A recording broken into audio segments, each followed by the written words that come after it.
ചൂട് കൂടുതലുള്ള സമയത്തൊക്കെ നമ്മൾ മുട്ട വാങ്ങിയിട്ട് നമ്മളത് കുക്ക് ചെയ്യുന്നതിന് മുമ്പായിട്ട് ഇതുപോലെ ഒന്ന് വെള്ളത്തിലിട്ട് നോക്കുക കേട്ടോ. മുകളിലേക്ക് പൊങ്ങി നിൽക്കുകയാണെന്നുണ്ടെങ്കിൽ ആ മുട്ട കേടാണ്.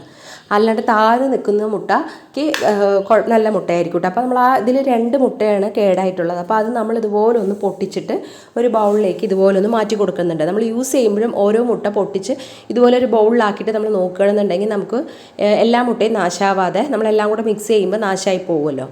അപ്പോൾ നമ്മളിത് ഈ കേട് വന്നിട്ടുള്ള ഈ ഒരു മുട്ടയുണ്ടല്ലോ, ഈ മുട്ടനെ നന്നായി ഒന്ന് മിക്സ് ചെയ്യുക. എന്നിട്ട് നമ്മൾ ഇതുപോലെ ഒരു കപ്പ് കഞ്ഞിവെള്ളത്തിലേക്ക് ഈ ഒരു ചീഞ്ഞ മുട്ടനെയും കൂടി ഇട്ടിട്ട് നന്നായി ഒന്ന് മിക്സ് ചെയ്ത് കൊടുത്തതിന് ശേഷം ഒരു ബക്കറ്റിലേക്ക് ഇതൊരു കപ്പ് ഒഴിക്കുക. ഈ ഒരു കപ്പിന് 10 കപ്പ് വെള്ളവും കൂടെ ഒന്ന് മിക്സ് ചെയ്തതിന് ശേഷം നമ്മുടെ വീട്ടിൽ പച്ചക്കറി തോട്ടം ഉണ്ടെന്നുണ്ടെങ്കിൽ അതിലും അതുപോലെ എല്ലാ ചെടികൾക്കും പൂച്ചെടികൾക്കാണെന്നുണ്ടെങ്കിലും ഒക്കെ നമ്മളിത് ഒന്ന് ഒഴിച്ച് കൊടുക്കണമെന്നുണ്ടെങ്കിൽ നല്ല വളമാണ് കേട്ടോ.